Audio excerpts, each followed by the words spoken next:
نحمده ونصلي ونسلم على رسوله الكريم أما بعد فأعوذ بالله من الشيطان الرجيم بسم الله الرحمن الرحيم محمد رسول الله والذين معه أشداء على الكفار رحماء بينهم صدق الله وصدق رسوله النبي الكريم ونحن على ذلك لمن الشاهدين والشاكرين والحمد لله رب العالمين۔ کعبے کی بدر الدجا تم پہ کروڑوں درود، طیبہ کی شمس الدعا تم پہ کروڑوں درود، شافی روز جزا تم پہ کروڑوں درود، دافع جملہ بلا تم پہ کروڑوں درود۔ اور کوئی غیب کیا تم سے نہا ہو بھلا، جب نہ خدا ہی چھپا تم پہ کروڑوں درود۔ یا رسول اللہ علیہ السلام، ہم نے خطا میں نہ کی تم نے عطا میں نہ کی کوئی کمی، سرورہ تم پہ کروڑوں درود۔ چمک تجھ سے پاتے ہیں سب پانے والے، میرا دل بھی چمکا دے چمکانے والے، برستا نہیں دیکھ کر ابر رحمت، بدوں پر بھی برسا دے برسانے والے۔ تو زندہ ہے واللہ تو زندہ ہے واللہ، میری چشم عالم سے چھپ جانے والے۔ درود پاک پڑھ لیجئے، اللہم صلی علی سیدنا مولانا محمد وسلم صلاۃ و سلام صلی اللہ تعالی علیہ وسلم۔ یہ آپ حضرات کی محبت ہے کہ پروگرام ختم ہونے کے وقت آج شروع ہو رہا ہے، اور بڑا اچھا لگ رہا ہے شروع ہی سے آپ حضرات جس انداز میں پروگرام سماعت کر رہے ہیں۔ ماشاءاللہ ایسی دلچسپیاں بہت ہی کم جگہوں پہ نظر آتی ہیں کہ آدمی شروع سے آخر تک تازہ دم نظر آئے۔ یہ غالباً مولانا ظفر عالم صاحب قبلہ اور ہمارے عیش بھائی صاحب قبلہ کا کرم ہے کہ ان لوگوں نے اس ماحول کو ایسا سجایا ہے کہ اس کی ہریالی شاید فجر تک ختم نہ ہو۔ کیا خیال ہے؟ بہرحال جو حضرات ضرورتوں کے تحت اٹھ کر کے چلے گئے ہیں انہیں واپس آنا چاہیے، اور جو بلا ضرورت گئے ہیں یہ تو ان کی محرومی ہے کہ جب فیضان بٹنے کا وقت ہو تو آدمی چلا جائے۔ وہی شیرنی سلام کے بعد بٹا کرتی ہے، اس سے پہلے اگر کوئی چاہے شیرنی مل جائے تو اس کو شیرنی نہیں ملے گی۔ اسی طرح جو پروگرام کا فیضان ہوتا ہے، جو پروگرام میں اللہ رب العزت کی اس کے رسول کی رحمتیں ہوتی ہیں، یہ بالخصوص اس وقت نازل ہوتی ہیں جب رسول اللہ کے وسیلے سے آخر میں دعائیں مانگی جاتی ہیں۔ اس لیے تمامی حضرات کو دعا تک شرکت کرنی چاہیے۔ میں انشاءاللہ تعالی آج کا جو ہمارا عنوان تھا، حضرت امیر معاویہ رضی اللہ تعالیٰ عنہ تک ہم نے گفتگو کو پہنچانے کی کوشش کیا تھا، اور آج ہی ہمارا ارادہ تھا کہ امیر معاویہ رضی اللہ تعالیٰ عنہ کے بیان کے ساتھ حسنین کریمین کا بچپن آپ کے سامنے رکھوں گا۔ دیکھتا ہوں کس طرح وقت ہمارا ساتھ دیتا ہے، ترتیب تو میں نہیں بدلوں گا، اور اس ترتیب میں اگر گنجائش رہی آپ حضرات نے ساتھ دیا تو انشاءاللہ حسنین کا بچپن کا کچھ واقعہ آپ کے سامنے پیش کیا جائے گا۔ ورنہ امیر معاویہ کی باتیں جو اسلامی تاریخ کا ایک اہم حصہ ہے وہ آپ تک پہنچانے کی کوشش کرتا ہوں۔ سیدنا امام حسن رضی اللہ تعالیٰ عنہ کے انتقال کے بعد، یعنی زہر کے بعد جب آپ کی شہادت ہوئی تو یہ ایک اہم مسئلہ ہے، لیکن اس سے پہلے ہی حضرت امام حسن رضی اللہ تعالیٰ عنہ نے سیدنا امیر معاویہ رضی اللہ تعالیٰ عنہ کے ساتھ صلح فرمائی تھی۔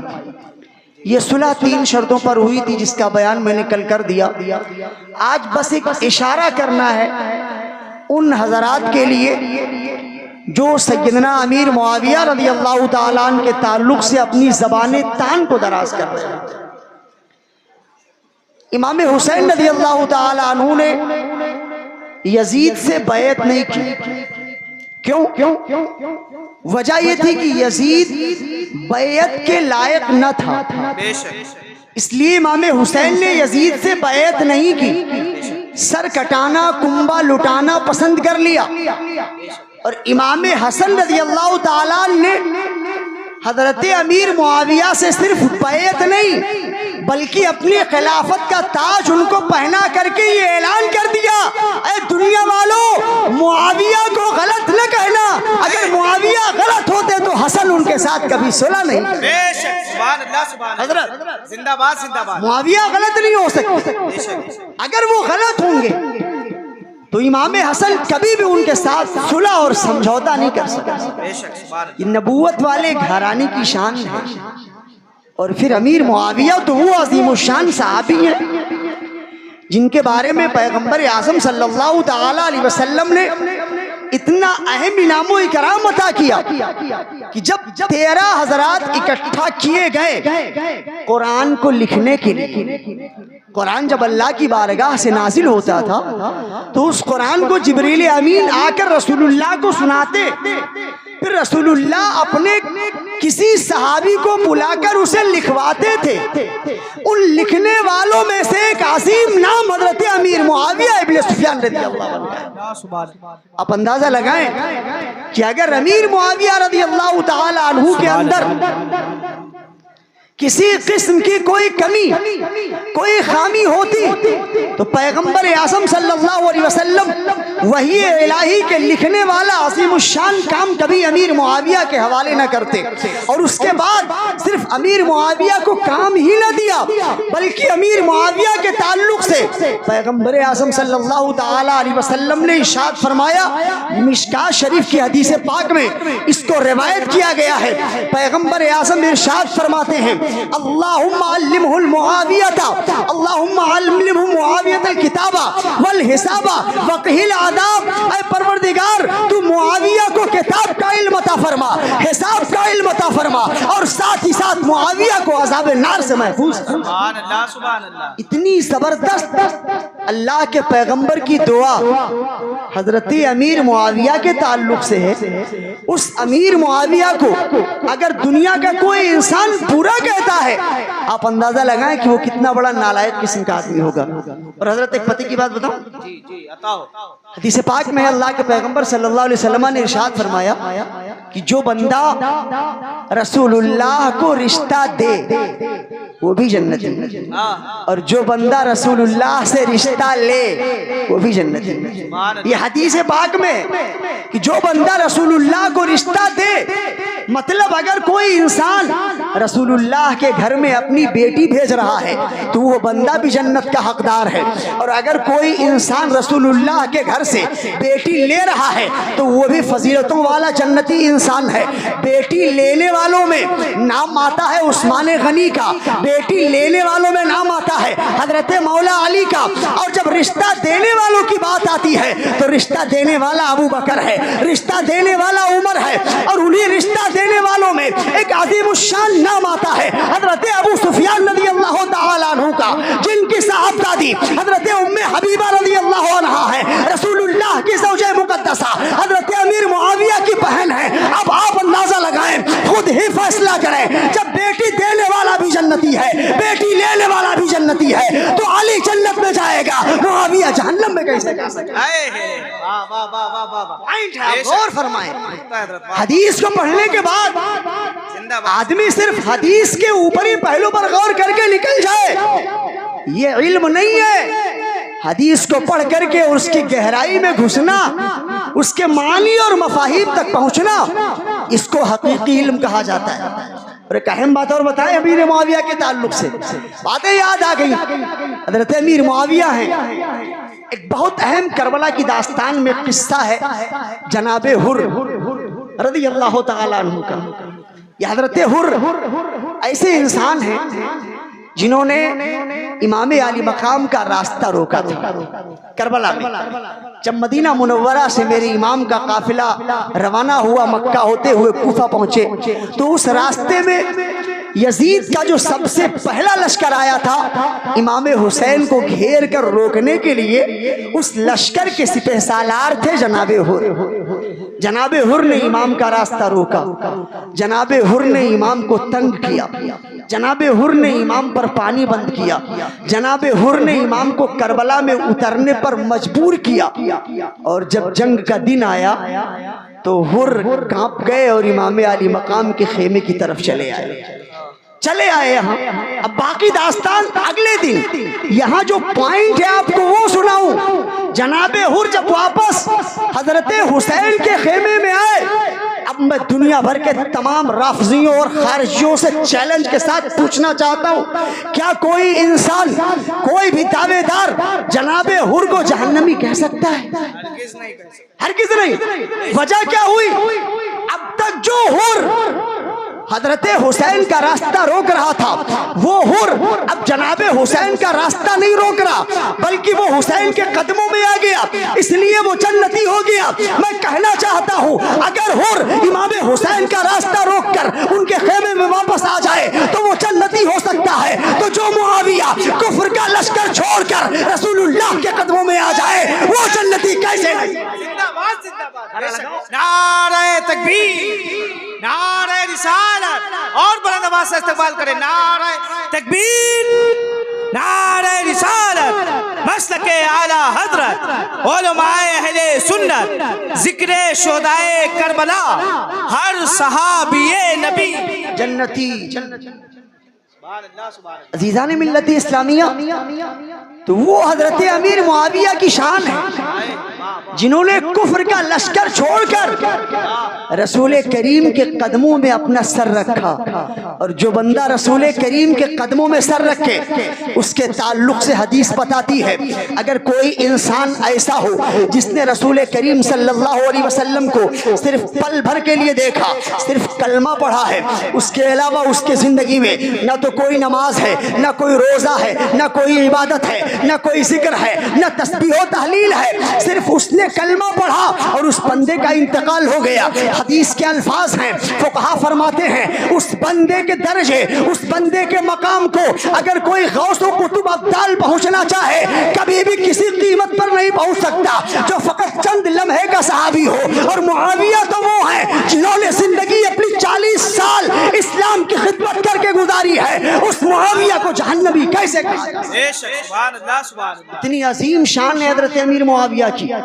حضرت سیدنا عبداللہ ابن مبارک فقہ حنفی کے عظیم الشان امام، بہت بڑے امام ہیں عبداللہ ابن مبارک، حضرت امام اعظم ابو حنیفہ کے شاگرد تھے۔ آپ سے پوچھا گیا، اے عبداللہ ابن مبارک، آپ بڑے عالم ہیں، بڑے فقیہ ہیں، ذرا یہ بتاؤ امیر معاویہ اور حضرت عمر ابن عبدالعزیز میں افضل کون؟ عمر ابن عبدالعزیز ایک تابعی ہیں جن کو امام الہدیٰ کہا گیا، جن کی شان بڑی بلند و بالا ہے، خلفائے راشدین میں ان کا شمار کیا گیا ہے، لیکن جب بات آئی کہ امیر معاویہ اور عمر ابن عبدالعزیز میں افضل کون ہے تو عبداللہ ابن مبارک کا جواب سنیں اور اپنے آپ پر قربانی کا جائزہ لیں۔ حضرت عبداللہ ابن مبارک ارشاد فرماتے ہیں، غبار دخل فی انف رکاب معاویہ حین غزا فی رکاب رسول اللہ صلی اللہ علیہ وسلم افضل من عمر ابن عبدالعزیز، یعنی حضرت عبداللہ ابن مبارک فرماتے ہیں کہ جس وقت حضرت امیر معاویہ نے رسول اللہ کے ساتھ جنگ میں رہ کر کے لڑائی لڑی ہے، اس وقت جو ان کے گھوڑے کے ٹاپ سے لگ کر کے دھول اڑ رہی تھی اور وہ دھول گھوڑوں کے ناکوں میں گھس رہی تھی، اگر اس دھول کو تول دیا جائے حضرت عمر ابن عبدالعزیز کے مقابلے میں تو وہ دھول بھی عمر ابن عبدالعزیز سے افضل نکلی۔ یہ فرمان دیا ہے، وہ دھول بھی افضل ہے، اور تم امیر معاویہ کی بات کرتے ہو، وہ دھول بھی افضل ہے۔ جو دھول امیر معاویہ کے گھوڑے کے ٹاپ سے اڑے وہ عمر ابن عبدالعزیز سے افضل۔ عزیزان ملت اسلامیہ، اس عمر ابن عبدالعزیز ایسے عظیم الشان صحابی حضرت امیر معاویہ کو آج اگر کوئی غلط کہہ رہا ہو تو اس سے زیادہ غلط کوئی انسان نہیں ہو سکتا۔ اللہ کے پیغمبر صلی اللہ تعالی علیہ وسلم نے حضرت امیر معاویہ رضی اللہ تعالی عنہ کے لیے بے شمار مقامات پر دعائیں فرمائی ہیں، اور ان کی دعاؤں کا یہ اثر تھا جب حضرت سیدنا عمر فاروق کی حکومت آئی ہے۔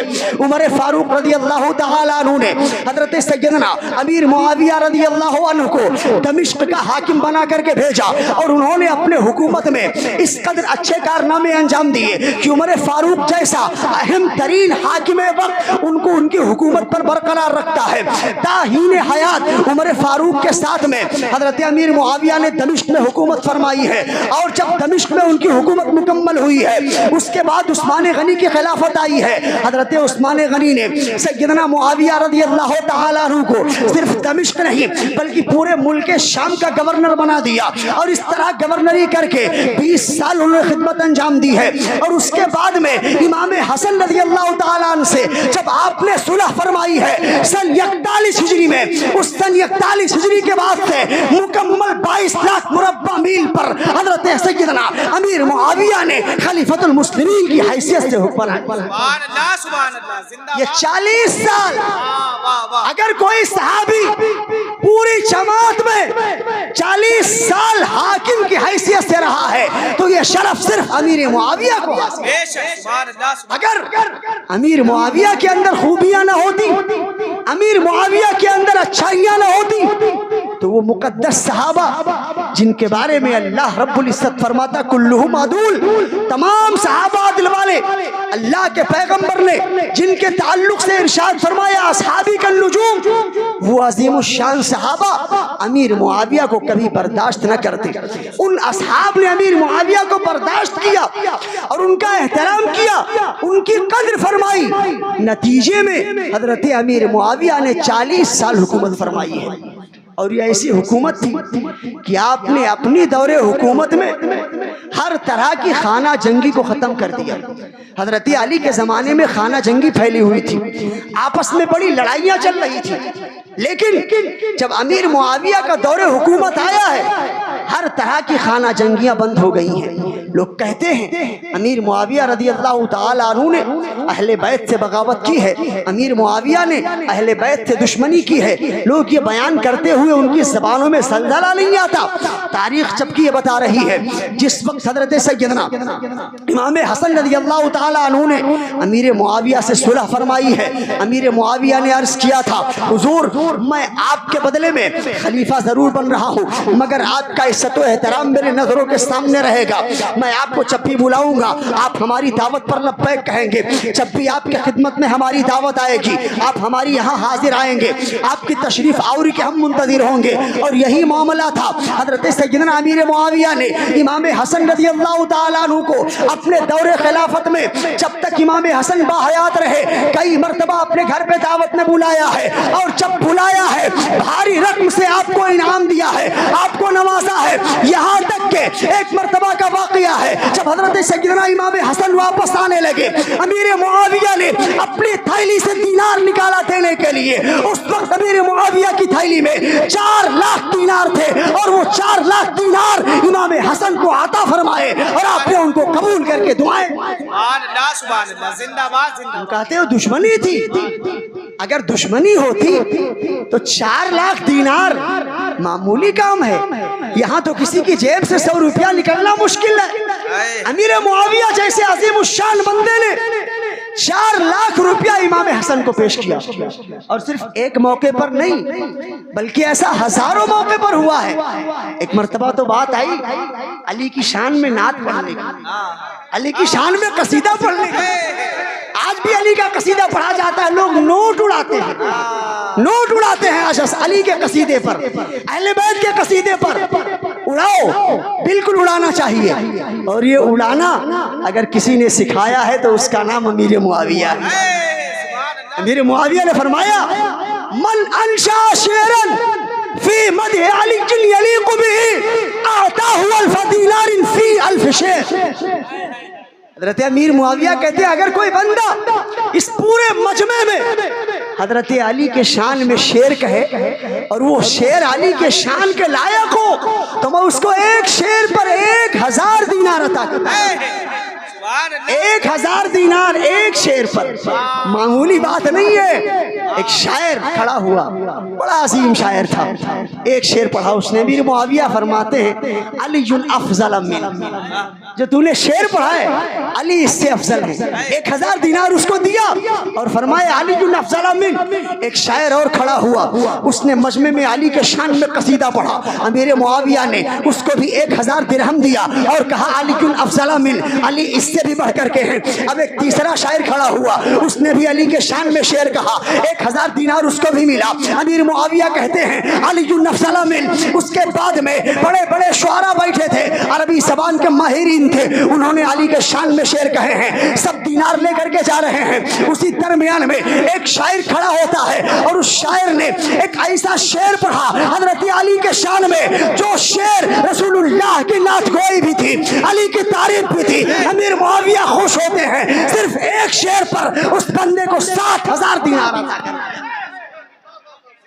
ایک نہیں, دو نہیں, 7000 دینار علی کی شان میں ایک شعر کہنے پر حضرت امیر معاویہ نے دیا. اور تم کہتے ہو امیر معاویہ نے علی کے ساتھ لڑائی لڑی ہے. آج 1400 سال کے بعد تم کو امیر معاویہ اور علی کا جھگڑا یاد آتا ہے. ہم بتائیں گے آج علی اور معاویہ کا جھگڑا ہوا کیسے ہے. کیا یہ جھگڑا جو علی اور معاویہ میں ہوا ہے یہ کسی دشمنی کا نتیجہ تھا؟ جو علی اور معاویہ میں جھگڑا ہوا ہے یہ جھگڑا کوئی آپسی دشمنی یا عناد کی بنیاد پر تھا؟ نہیں. صحابہ کرام میں آپس میں کوئی بغض و عناد نہیں تھا. وہ ہماری طرح نہیں تھے کہ اگر ہمارے معاشرے میں کسی سے کوئی غلطی یا خامی خطا ہو جائے تو اس کی خامیوں کو, اس کی خطاؤں کو جھنڈے میں باندھ کر کے اچھالا جائے اور اس کے بعد اس کی برائیاں بیان کی جائیں, دشمنی کی جائے. وہ معاشرہ ایسا نہیں تھا. اس معاشرے کے لوگ ایسے تھے, اگر سامنے والے سے کوئی بات غلط نکل جا رہی ہے تو اس کے غلط بات پر پردہ بھی ڈالتے تھے اور اس کو معاف بھی کرتے تھے. ساتھ ہی ساتھ میں کشادہ سینہ کر کے اس سے ملاقات بھی کیا کرتے تھے اور دشمنی کو وہیں دفن. یہ مزاج تھا اس کا. اور جو جھگڑا ہوا ہے اس جھگڑے کا ریزن صرف اتنا ہے, بات قاعدے سے سمجھیے تاکہ کربلا تک پہنچنے میں, کربلا کے حالات جاننے میں آپ کو آسانی ہو. حضرت امیر معاویہ رضی اللہ تعالیٰ عنہ نے مطالبہ کیا تھا علی سے, اے علی, عثمان کو جنہوں نے قتل کیا ہے آپ ان کو سزا دے. صرف یہی مطالبہ تھا, یہی ایک مطالبہ تھا. لیکن حالات ایسے تھے کہ کچھ لوگوں نے لکڑیاں لگانی شروع کر دی اور وہ گروہ تھا عبداللہ ابن سبا کا جو یہودی تھا. اس کا مزاج یہ تھا کہ مسلمانوں کو لڑا کر کے ان کی طاقت کو کمزور کیا جائے, مسلمانوں میں تفرقہ بازی پیدا کی جائے. اس نے اپنی جماعت کے لوگوں کو دمشق میں بھیجا, حضرت امیر معاویہ کے پاس خبر ڈلوائی کہ ابھی 1 مہینہ ہو گیا علی خلیفہ بن گئے مگر اب تک علی نے عثمان کے قاتلین کو سزا نہیں دی ہے. اس کا مطلب یہ ہے کہ علی قاتلین عثمان کو سزا نہیں دینا چاہتے ہیں یا علی قاتلین عثمان کو سزا دینے کے قاصر ہیں. جب یہ بات پہنچی امیر معاویہ کو تو چونکہ وہ بھی صحابی تھے, کوئی عام آدمی نہیں تھے بلکہ دمشق کیا پورے ملک شام کے حاکم تھے, ان کو یہ خیال پیدا ہوا کہیں ایسا تو نہیں کہ علی کے اندر کوئی ایسی کمی پیدا ہو جس کی بنیاد پر مدینۃ الرسول میں حضرت عثمان غنی کے قتل کرنے والوں کو سزا نہ مل پا رہی ہو. اس وجہ سے حضرت امیر معاویہ نے قتال کے قاتلین کو سزا دینے کا مطالبہ تیز کر دیا. اور جب یہ مطالبہ تیز ہونے لگا تو ادھر سے حضرت علی بھی ناراض ہو گئے, ادھر سے حضرت امیر معاویہ بھی ناراض ہو گئے. بات صرف اتنی ہے کہ عثمان کے قتل کرنے والوں کو سزا دی جائے. اب اگر آپ سے پوچھا جائے اگر کوئی بندہ خلیفۃ المسلمین کے قاتلین کو سزا دینے کا مطالبہ کر رہا ہے تو کیا اس کا یہ مطالبہ کرنا غلط ہے؟ ہرگز غلط نہیں ہے. ہر بندے کو حق ہے کہ خلیفۃ المسلمین کے قتل کرنے والوں کو سزا دینے کا مطالبہ کرے, اور یہ اس وقت کے خلیفہ کا حق ہے کہ جس نے قتل کیا ہے قتل کرنے والوں کو وہ سزا حق ہے اس کا. لیکن اس کے باوجود حضرت علی شیر خدا رضی اللہ تعالیٰ کسی بنیاد پر کسی وجہ سے قاتلین عثمان کو سزا نہ دے پائے. اب اس میں کیا وجہ تھی؟ تحقیق کی گئی, تحقیق میں یہ بات نکلی کہ جن بندوں کا نام نکل رہا ہے اس گروہ میں بہت بڑی ٹولی شامل ہے جس نے حضرت عثمان کو قتل کروایا ہے. اب ٹولی کی تلاش جاری ہے, کہاں سے نکال کر کے لایا جائے. معاملہ کچھ سمجھ میں نہیں آ رہا تھا. اس بنیاد پر حضرت امام علی رضی اللہ تعالیٰ قاتلین عثمان کو سزا دینے سے پیچھے ہٹ رہے تھے. اسی اسنا میں جب دونوں لوگوں کا مقابلہ ہو جاتا ہے, بات آگے نکل جاتی ہے, تو چند لوگوں نے فوراً آپس میں تلوار چلا دی, اور جب تلوار چلی ہے تو اس کا نتیجہ یہ ہوا کہ ایک بہت بڑی جنگ سامنے آ گئی. اس جنگ کو جنگ صفین. اب اس جنگ میں غلط کون ہے؟ کوئی غلط نہیں، البتہ یہ ہے کہ تمام جنگوں میں حضرت علی حق پر ہیں، اہل سنت کا یہ متفقہ فیصلہ، حضرت علی حق پر ہیں، لیکن حضرت علی کے حق پر ہونے کا مطلب یہ نہیں کہ امیر معاویہ غلط ہے۔ اب اگر بات یہی ہے کہ امیر معاویہ غلط ہے تو صرف امیر معاویہ نہیں بلکہ جس طرح امیر معاویہ نے اپنے لشکر کے ساتھ مولا مشکل کشا سے جنگ لڑی، اسی طریقے سے حضرت عائشہ صدیقہ نے بھی اپنے لشکر کے ساتھ علی سے جنگ لڑی۔ یہ بھی آپ کو یاد ہونا چاہیے، اس جنگ کو جنگ جمل کہا جاتا۔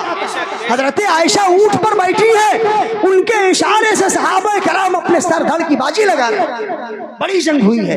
اور صرف حضرت عائشہ نہیں بلکہ حضرت طلحہ نے بھی جنگ لڑی ہے، حضرت زبیر بن عوام نے بھی جنگ لڑی ہے۔ یہ بڑے بڑے صحابہ کرام ہیں جنہوں نے جنگوں میں حصہ لیا ہے۔ اب آپ کیا کہو گے، کیا حضرت عائشہ بھی جہنمی ہو جائیں گی معاذ اللہ؟ کیا حضرت طلحہ زبیر بھی جہنمی ہو جائیں گے؟ ارے یہ وہ ہستیاں ہیں جن کے بارے میں اللہ کے پیغمبر نے جنت کی بشارت دی ہے، بلکہ یوں کہہ لیں حضرت عائشہ کا جنتی ہونا اتنا یقینی ہے جتنا کہ جنت کا موجود ہونا یقینی ہے۔ اتنا یقین ہے ہم کو حضرت عائشہ کے جنتی ہونے پر۔ اگر کوئی بندہ یہ کہہ دے حضرت عائشہ جنتی نہیں ہے تو میں اپنے قلم سے یہ لکھ دوں گا کہ جنت موجود ہے، سچ ہے۔ جس طرح قرآن نے جنت کے وجود کا اعلان کیا ہے، اسی طرح قرآن نے عائشہ کے جنتی ہونے کا اعلان کیا۔ اب آپ فیصلہ کریں اس جنگ میں کون غلط ہے۔ پتا چلا کہ وہ جنگ جو ہوئی تھی وہ جنگ صحابہ کی بنیاد، اس جنگ کی بنیاد دشمنی نہ تھی، وہ جو جنگ ہوئی ہے اس جنگ کی بنیاد بغض و عناد نہ تھا، بلکہ اس جنگ کی بنیاد خطا اجتہادی تھی۔ اور فقہا فرماتے ہیں اگر مجتہد سے خطا اجتہادی ہو جائے تو اس کو بھی ایک ثواب ملا کرتا ہے اور جو حق پر ہو اس کو 10 ثواب۔ نتیجہ یہ نکلا کہ امیر معاویہ نے جو جنگ لڑی ہے اس جنگ میں امیر معاویہ کو بھی ثواب ملا ہے، حضرت عائشہ نے جو جنگ لڑی ہے اس جنگ میں عائشہ کو بھی ثواب ملا ہے، اور ساتھ میں حضرت علی کو بھی۔ یہ عظیم مارکے ہیں جو تاریخ اسلام کا ایک اہم حصہ ہے۔ ان باتوں کو جاننا ضروری ہے، ورنہ حالات ایسے ہو گئے کہ آج کل لوگوں کی زبانیں اتنی بڑھی ہوئی ہیں کہ آدمی کچھ بھی کسی کو کہنے کے لیے تیار ہو جاتا ہے۔ لیکن عزیزان ملت اسلامیہ، اس طرح کے حالات پر ہمیں قابو پانا اچھی طرح آتا ہے۔ اللہ تبارک و تعالیٰ نے اصحاب رسول کو معظم بنایا ہے۔ ہمارا ایمان، ہمارا عقیدہ، ہمارا ایقان یہ بولے گا قیامت تک ہر صحابی نبی جنتی ہے اور جنتی رہے گا، یہی ہمارا نعرہ ہے اور یہی ہمارا اعلان۔ اب اس کے بعد حضرت امیر معاویہ کی فضیلتیں بے شمار ہیں، میں مختصر کرنا چاہوں گا۔ حضرت امیر معاویہ رضی اللہ تعالیٰ عنہ نے 40 سال حکومت فرمائی، اور حکومت فرماتے فرماتے جب 60 ہجری لگا تو سن 60 ہجری میں حضرت امیر معاویہ رضی اللہ تعالیٰ عنہ نے اپنے مشاورین کو، اپنے معاونین کو، اپنے امراء روسا کو اکٹھا کیا اور مشورے کیے کہ اب میرے بعد خلیفہ کون بنے گا۔ چونکہ اس سے پہلے ابو بکر تھے، انہوں نے خلیفہ عمر کو بنایا، عمر سے ابو بکر کا کوئی رشتہ نہیں تھا۔ عمر خلیفہ ہوئے، انہوں نے خلیفہ کسی کو نہیں بنایا بلکہ اس کی کمیٹی میں 6 نام دے دیے کہ انہی 6 میں سے کسی ایک کو خلیفہ بنا لیا جائے۔ حضرت عثمان کا انتقال اچانک ہوا، اس انتقال کے بعد انہوں نے کسی کو خلیفہ نہیں بنایا بلکہ امام اہل سنت نے حضرت علی کو خلیفہ بنایا، جس کو آج کہتے ہیں جمہوریت یا سیکولرزم کہا جاتا ہے۔ تو حضرت علی جو خلیفہ بنائے وہ سیکولرزم کی بنیاد پر، اور اب حضرت علی کے بعد حسن ہوئے، حضرت حسن نے مصالحت کر لی امیر معاویہ سے، تو چونکہ حضرت علی کے بعد امام حسن خلیفہ ہوئے اور یہ حضرت علی کے بیٹے، یہی سے معاملہ پکڑیے گا، حضرت علی کے بیٹے امام حسن ہیں جو خلیفہ ہو گئے۔ اب امیر معاویہ خلیفہ ہیں تو ان کے معاونین نے، ان کے امراء اور رؤساء نے یہ مشورہ دیا کہ جس طرح علی کے بعد ان کا بیٹا خلیفہ ہوا تھا اسی طرح آپ کے بعد آپ کا بیٹا خلیفہ ہوا۔ اب آپ کا بیٹا یزید تھا، اور یزید کے تعلق سے جو صحیح اور مستند روایتیں ہیں وہ یہ کہ اس کا فسق و فجور جو بیان کیا جاتا ہے آج حضرت امیر معاویہ کی حیات طیبہ میں ظاہر نہیں تھا۔ یہ بالکل متفق علیہ روایت ہے۔ اچھا اس پر کچھ لوگ اعتراض بھی کرتے ہیں کہ ایسا کیسے ممکن ہے کہ بیٹا اتنا گنہگار سیاہکار ہو اور باپ کو اس کے گناہوں کی خبر نہ ہو، یہ اعتراض کیا جاتا ہے۔ لیکن اس اعتراض کا جواب کئی طریقوں سے ہمارے علماء نے دیا ہے۔ آج کل کے باپوں کی طرح وہ باپ نہیں تھے جن کا خوف ان کے بیٹوں پر طاری نہ ہو۔ وہ باپ ایسے تھے کہ اگر وہ اپنے بیٹوں کو دیکھ لیا کرتے تھے غیظ و غضب کے ساتھ تو ان بیٹوں کے پاؤں کے تلے سے زمین ہل جایا کرتی۔ وہ بیٹا کتنا بھی جری اور بدماش کیوں نہ ہو، باپ کے سامنے گناہ کرتے ہوئے اس کا کلیجہ کانپ جاتا تھا۔ اس لیے یزید جتنا بھی بڑا گناہگار فاسق و فاجر تھا لیکن اس کا گناہ ظاہر نہ تھا اس وقت تک جب تک کہ امیر معاویہ زندہ تھے۔ امیر معاویہ کی حیات میں اس کا فسق و فجور ظاہر نہ تھا۔ جب لوگوں نے مشورہ دیا کہ یزید کو اپنے بعد بادشاہ بنا دیا جائے تو حضرت امیر معاویہ رضی اللہ تعالی عنہ نے، جن کو یہ حالات سیاسی طور پر اچھی طرح معلوم تھے کہ حالات بہت بگڑ سکتے ہیں، آپ نے وقتی طور پر یہ محسوس کر لیا کہ اگر یزید کو خلیفہ بنا دیا جائے تو اس کی خلافت اس وقت تام ہوگی جب یہ اچھا ہوگا، اور اگر یہ اچھا نہیں ہے تو اس کی خلافت تام نہیں ہوگی۔ انہوں نے ہاتھ اٹھا کر کے دعا بھی کی، اے پروردگار میں یزید کو اپنے بعد خلیفہ تو بنا رہا ہوں لیکن اگر یہ بندہ خلافت کے لائق نہ نکلے تو اس کی خلافت کو تو مکمل نہ کرنا۔ اور یہی ہوا، اس کی خلافت مکمل نہ ہو۔ اب یہاں پہنچ کر ایک اعتراض جو یہ کیا جاتا ہے کہ امیر معاویہ رضی اللہ تعالیٰ عنہ نے جو یزید کو خلیفہ بنایا بالکل وہ بندہ اچھا نہ تھا۔ اگر امیر معاویہ یزید کو خلیفہ نہ بناتے تو پھر امام علی مقام رضی اللہ تعالیٰ عنہ کے ساتھ کربلا کا معرکہ پیش نہ آتا۔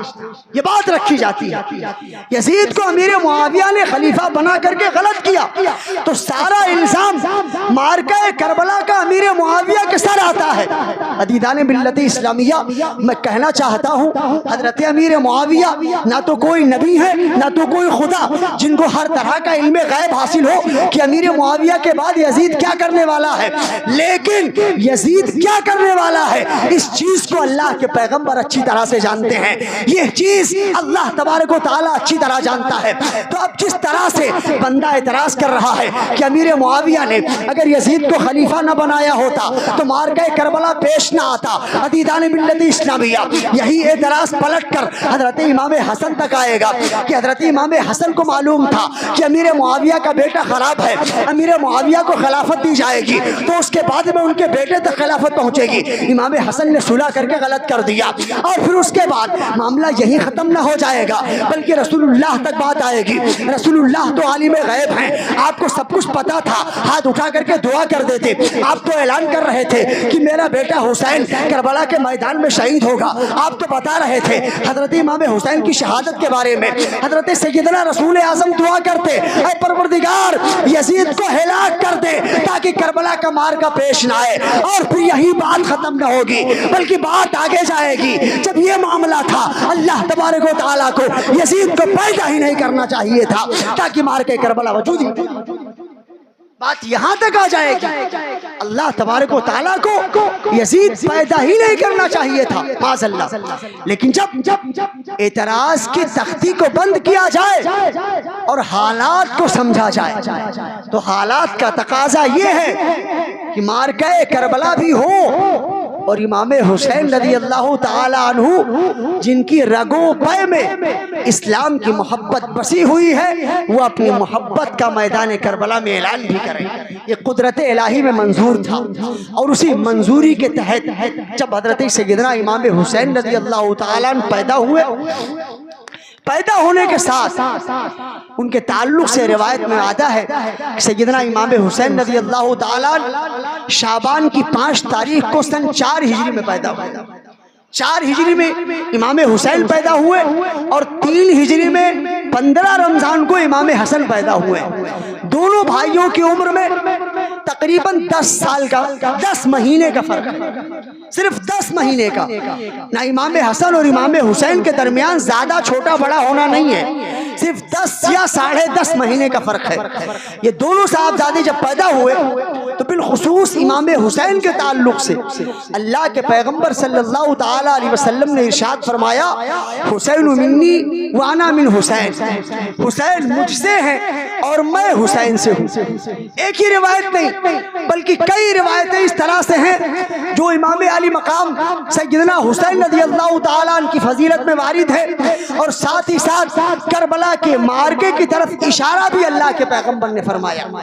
ایک دفعہ کی بات ہے کہ جب امام حسین رضی اللہ تعالیٰ عنہ رسول اعظم صلی اللہ علیہ وسلم کی آغوش محبت میں کھیل رہے تھے، بچپنا تھا، پیغمبر اعظم صلی اللہ تعالیٰ علیہ وسلم امام حسین کو کھلاتے ہیں، محبت کر رہے ہیں، اور محبت کرتے ہوئے کبھی آپ کے لب مقدس پر بوسہ دیتے ہیں، کبھی آپ کے شہر پاک کو چومتے، کبھی آپ کی پیشانی چوم رہے ہیں، اور اس کے ساتھ ہی رسول اعظم صلی اللہ علیہ وسلم امام علی مقام کا گلا بار بار چوم رہے ہیں، بار بار امام حسین کے گلے کو رسول اللہ چومتے جا رہے ہیں۔ کسی پوچھنے والے نے پوچھا یا رسول اللہ علیہ السلام پیشانی کو چوما، محبت سمجھ میں آ رہی تھی، آپ نے گال کو چوما، محبت سمجھ میں آ رہی تھی، آپ نے ہونٹ کو چوما، محبت سمجھ میں آ رہی تھی، آپ نے گلے کو چوما تب بھی محبت سمجھ میں آئی، لیکن یا رسول اللہ یہ ماجرا سمجھ میں نہیں آیا کہ آپ اتنی دیر سے مسلسل امام حسین کا گلا ہی کیوں چومتے جا رہے ہو؟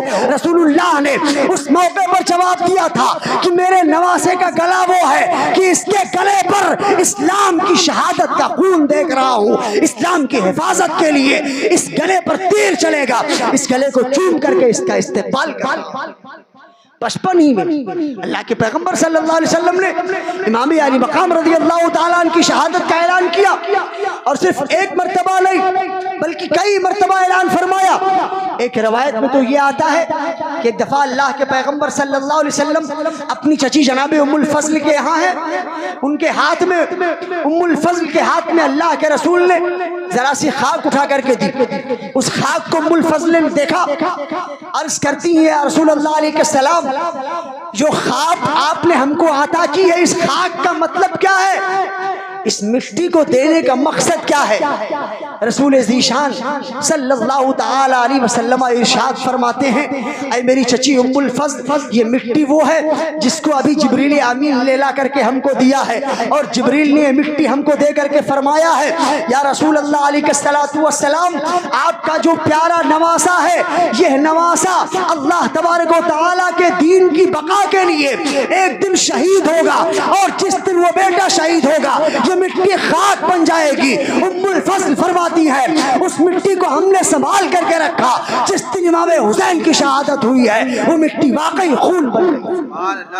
داستان بتاتی ہے کربلا کی، اللہ کے رسول صلی اللہ علیہ وسلم کو پہلے سے پتا تھا کہ امام حسین رضی اللہ تعالیٰ کربلا کے میدان میں شہید ہوں گے، پھر اس کے باوجود رسول اللہ صلی اللہ علیہ وسلم نے امام حسین کے لیے دعا نہ کی، ہاتھ اٹھا کر کے کبھی رب سے یہ نہ کہا اے پروردگار عالم میرے بچے حسین کو کربلا کے اہم معرکے سے بچا لینا، کبھی اللہ کے رسول نے یہ دعا نہ فرمائی اے پروردگار عالم میرے حسین کو کربلا کے اہم معاملے سے محفوظ فرمانا۔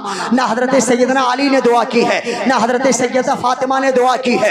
عزیزان ملت اسلامیہ، آج لوگ اعتراض کر رہے ہیں کہ جو پیغمبر اپنے نواسے کو کربلا کے معرکے سے نہ بچا سکا وہ پیغمبر ہم کو اللہ کے عذاب سے کیا بچائے گا؟ عزیزان ملت اسلامیہ، ان کو معلوم ہونا چاہیے بچانا اس وقت کہا جاتا ہے جب کوئی ڈوب رہا ہو اور اس کو تنکے کا سہارا دیا جائے اور وہ تنکا ٹوٹ جائے اور وہ بندہ ڈوب کر کے خاک ہو جائے، تب یہ کہا جاتا ہے کہ وہ بچا نہ سکا۔ لیکن معاملہ یہاں برعکس ہے، اللہ کے رسول نے کبھی بھی دعا کے لیے ہاتھ ہی نہ اٹھایا ہے، کبھی بچانے کے لیے کہا ہی نہیں ہے، بلکہ جب بھی کہا ہے یہ دعا کی ہے اے پروردگار میرے لخت جگر کو اسلام کی شہادت پر ثابت قدم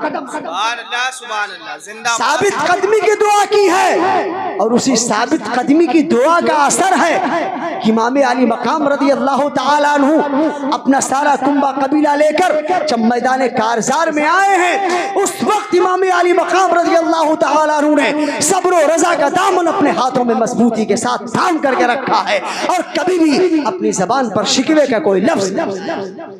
یہ امام علی مقام کی شان ہے۔ یہ تربیت ہے اللہ کے رسول صلی اللہ علیہ وسلم کی.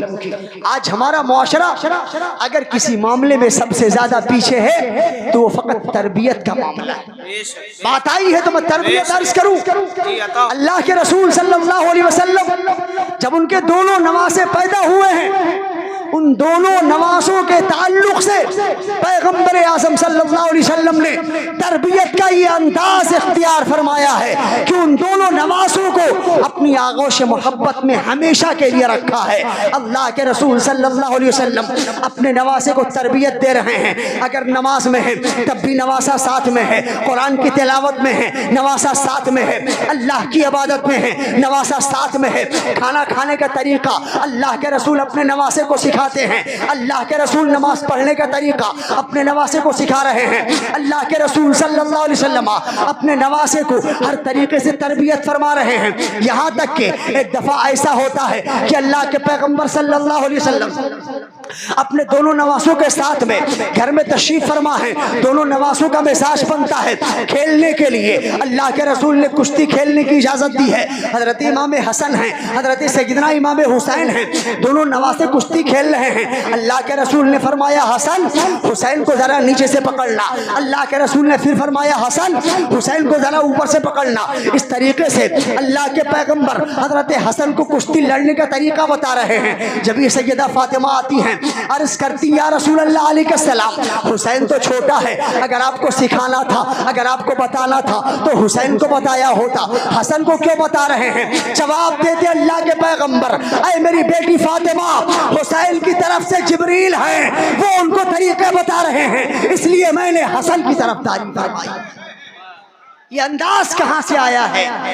یہ پیغمبر کی تربیت ہے. پیغمبر نے اپنے بچے کو نماز کا طریقہ بھی بتایا، پیغمبر نے اپنے بچے کو جہاد کا طریقہ بھی سکھایا. کشتی لڑا کر دونوں بچوں کو یہ پیغام دے دیا کہ اس طریقے سے تم کو میدان کربلا میں لڑائی نہیں. سب کچھ تو سکھا دیا ہے، بچا کیا ہے؟ اور معاملہ یہیں تک نہیں پہنچتا. اگر ہم بات کریں کہ مارکہ کربلا جو 10 محرم الحرام کو عام و تاب پوری دنیا میں بیان ہو رہا ہے، اس مارکہ کربلا کی خبر امام حسین کو بھی تھی تو کوئی غلط نہیں ہے. امام حسین کو بھی خبر تھی اس کی. اس پر ایک بڑا مشہور واقعہ، اللہ کے رسول جب سجدے میں گئے، امام علی مقام رضی اللہ تعالی سجدے کی حالت میں رسول اللہ صلی اللہ علیہ وسلم کی پشت انور پر جا کر کے بیٹھ گئے، سوار ہو گئے پشت مبارک پر. اور اس کے بعد اللہ کے رسول نے سجدے کو طویل کر دیا. محبت بھی ہے، 3 تسبیح پڑھی جاتی ہے، 5 پڑھی جاتی ہے، 7 پڑھ لی جاتی ہے، بہت ہو جائے تو 11 پڑھ لو. لیکن اللہ کے رسول صلی اللہ علیہ وسلم نے سجدے میں 72 تسبیح پڑھی. 72 تسبیح جب مکمل ہو گئی، امام علی مقام خود سے اترے اور اتر کر کے اپنی ماں فاطمہ زہرا کے پاس گئے. ہنستے ہوئے عرض کرتے امی جان بڑا غضب ہو گیا، کیا ہے؟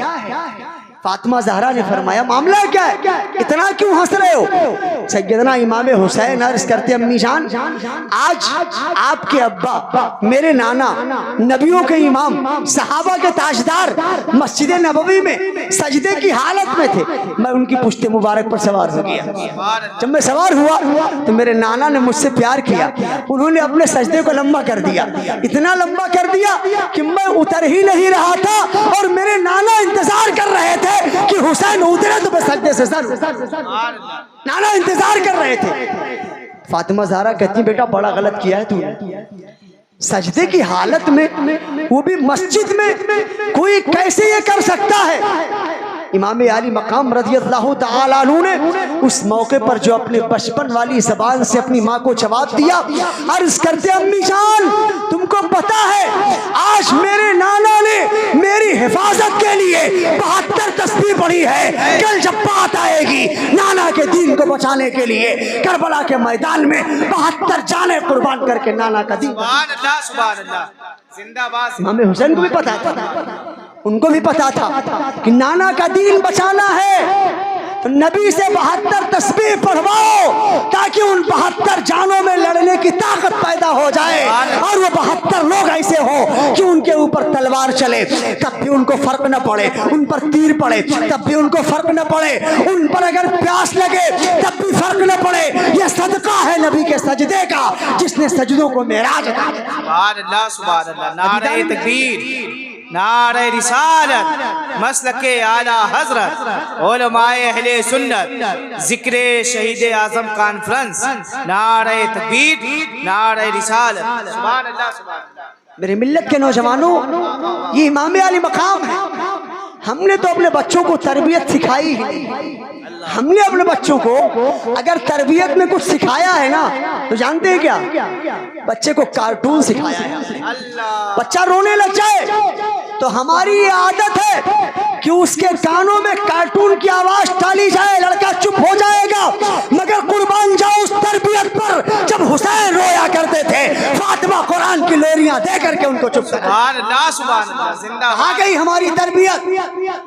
آج رات کی تاریکی میں اگر بچہ رونے لگ جائے، قسم کھا کے کہتا ہوں کوئی ایسی ماں نہیں ہوگی جو اپنے بچے کو رات کے سناٹے میں سنت رسول کے مطابق دودھ پلا کر کے سلا، کوئی نہیں ہوگی۔ لیکن فاطمہ زہرا وہ ہے نا، جب رات کی تاریکی میں امام حسین رویا کرتے تھے، فاطمہ زہرا اگر سوئی ہیں آنکھ کھل جاتی، اس وقت سیدہ فاطمہ رضی اللہ تعالی عنہا وضو کرنے کے بعد اپنے بیٹے حسین کو دودھ پلایا کرتی تھی۔ عزیزان ملت اسلامیہ، یہ پیغام تھا فاطمہ زہرا رضی اللہ تعالی عنہا کا کہ بچوں کو اگر اسلام کا شیر بنانا ہے تو شیر کے پیٹ میں قرآن کی آیتوں والا دودھ ڈالا جائے، تب وہ بچہ شیر بن کر سبحان اللہ۔ جب ہمارے بچوں کے لہو میں قرآن کا دودھ ہی نہیں ہے، جب ہمارے بچوں کے لہو میں سنت رسول کا پیکر ہی نہیں ہے، تو آپ بتاؤ ہمارا بچہ اسلام کا سپاہی بنے گا یا چوراہے کا گنڈا بنے گا؟ آج وہی ہو رہا ہے۔ ہمارے بچوں کا یہی مزاج ہے، ہم نے یہی سکھایا ہے تو یہی کر رہے ہیں۔ حالات ہماری بگڑ گئے۔ عزیزان ملت اسلامیہ، اگر آپ اسلام کی تاریخ پر غور فرمائیں، اگر آپ اسلام کی صورت کو دیکھیں، زیادہ نہ جائیں، آج جو آپ نعرہ لگاتے ہو حسن و حسین کا، صرف حسن و حسین کی زندگی پڑھ لو، قسم خدا کی اگر حسن و حسین کی زندگی پر تم نے عمل کر لیا تمہارے بچے کامیاب ہو۔ سبحان اللہ سبحان اللہ۔ ہمارا بچہ 9 سال کا ہو گیا، 9 سال کا ہو گیا، لیکن ہمارے بچے کو الحمدللہ پڑھنی نہیں آئی۔ یہ آج کا عالمیہ ہے۔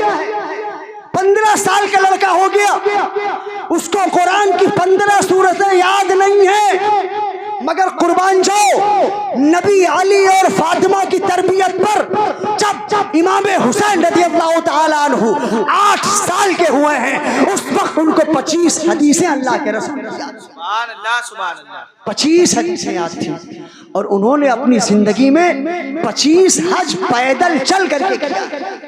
امام حسین کی زندگی میں صرف کربلا ہی نہیں ہے، امام حسین نے اپنی زندگی کا بچپن اور صرف کربلا، آج کل یہی 2 چیزیں بیان ہوتی ہیں، بچپن اور کربلا۔ 20 کا حصہ کہاں گیا؟ کیا 20 کے حصے میں امام حسین سوئے تھے؟ نہیں، جو 20 کا حصہ ہے وہی تو سب سے اہم کامیابی کا حصہ ہے۔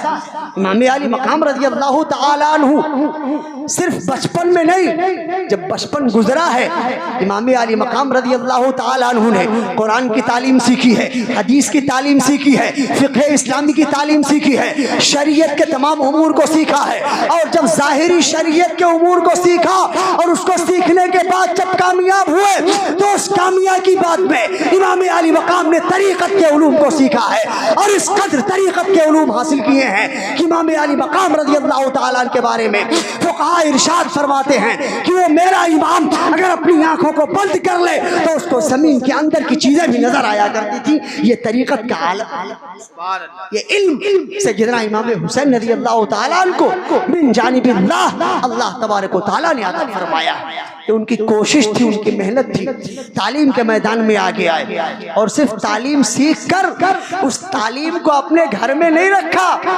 بلکہ اس تعلیم کو پوری دنیا میں عام و تام کیا۔ آج بخاری میں، مسلم میں، مشکات میں، صحاح ستہ کے علاوہ تقریباً 22 کتب حدیث میں اگر کھنگالا جائے امام علی مقام کی روایتیں آپ کو موجود ہے اور ملتی نظر آئیں۔ اگر امام علی مقام نے اپنی زندگی میں علم حاصل نہ کیا ہوتا تو آج روایتیں حسین ابن علی کی روایت سے بھری کیوں نظر آتی؟ یہ فیضان نظر تھا یا کہ مکتب کی کرامت تھی؟ سکھائی کس نے اسماعیل کو آداب فرزندی؟ وہی آداب فرزندی تھی جس کو پیغمبر اعظم صلی اللہ علیہ وسلم نے اپنے دونوں صاحبزادوں کو سکھایا ہے۔ ایک آخری بات، ایک مرتبہ محبت کی جب داستان چھڑی، اللہ کے رسول صلی اللہ علیہ وسلم، ان کا ایک چھوٹا صاحبزادہ جناب ابراہیم اور ایک طرف حضرت امام حسین، یہ دونوں صاحبزادے اللہ کے رسول کے ساتھ ہیں۔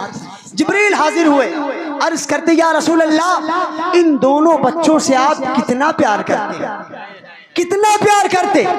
پیغمبر اعظم فرماتے ہیں میں ان دونوں بچوں سے بہت پیار کرتا ہوں۔ انہوں نے کہا مقابلہ کر دیا جائے، اگر مقابلہ کس سے زیادہ پیار ہے تو اس وقت آپ کا کیا جواب ہوگا؟ اللہ کے پیغمبر ارشاد فرماتے ہیں اگر مقابلہ نہ کروایا جائے تو بڑا اچھا ہے۔ جبریل عرض کرتے ہیں یا رسول اللہ آج تو مقابلہ ہو کر کے رہے گا، وجہ یہ ہے کہ ان دونوں صاحبزادوں سے آپ کو بھی پیار ہے اور یہ دونوں صاحبزادے مجھے بھی محبوب ہیں، اس لیے آج میں ان میں سے کوئی ایک صاحبزادہ لے کر کے جانا چاہتا ہوں۔ یہ خدا کا حکم ہے۔ عزیزان ملت اسلامیہ، جب مقابلے کی بات فائنل ہو گئی کہ ایک صاحبزادہ لے کر کے جانا ہے، اللہ کے پیغمبر ارشاد فرماتے ہیں اگر لے کر کے جانا ہے تو سنو، میں حسین کو نہیں آج اپنے بیٹے ابراہیم کو دینا چاہتا ہوں۔ ابراہیم کو پوچھا گیا کیوں؟ اللہ کے پیغمبر فرماتے ہیں کہ اگر حسین کو لے جاؤ گے تو علی کو تکلیف ہوگی، اگر حسین کو لے جاؤ گے تو فاطمہ کو تکلیف ہوگی، اور اگر ابراہیم کو لے جاؤ گے تو تنہا مجھے تکلیف ہوگی۔ اتنی بات حدیث میں لکھی ہے، اتنی بات حدیث میں لکھی ہے، لیکن اس کے آگے کی بات جو میں کرنے جا رہا ہوں نا حضرت، یہ اپنی بات ہے۔ اس کے آگے کی بات آقا کے فرمایا کہ حسین کو لے جاؤ گے تو فاطمہ کو بھی تکلیف، علی کو بھی تکلیف، اور ابراہیم کو لے جاؤ گے تو فقط مجھ کو تکلیف۔ یہ تو حدیث کا ظاہر ہے، مگر حدیث کے باطن میں غور کیا جائے، اگر حدیث کی گہرائی میں غور کیا جائے تو پتہ یہ چلتا ہے اگر ابراہیم کو لے جاؤ گے تو معاملہ یہی ختم رہے گا، اگر حسین کو لے جاؤ گے تو کربلا میں اسلام کون بچائے گا؟ ابراہیم کو لے جاؤ گے تو معاملہ یہی ختم، اگر حسین کو لے جاؤ گے تو کربلا کون دیکھے گا، اسلام کون بچائے گا؟ اس لیے اس موقع پر اللہ کے پیغمبر نے حسین کو روکا تاکہ جب اسلام پر طوفان بدتمیزی پیدا ہو اس وقت میرا حسین کربلا میں اپنے جانثاروں کو قربان کر کے اسلام کو بچاتا نظر آئے۔ عزیزان ملت اسلامیہ، وہ سیدنا امام حسین رضی اللہ تعالی عنہ ہیں جن کا بچپن بھی بڑا پیارو بھرا ہے۔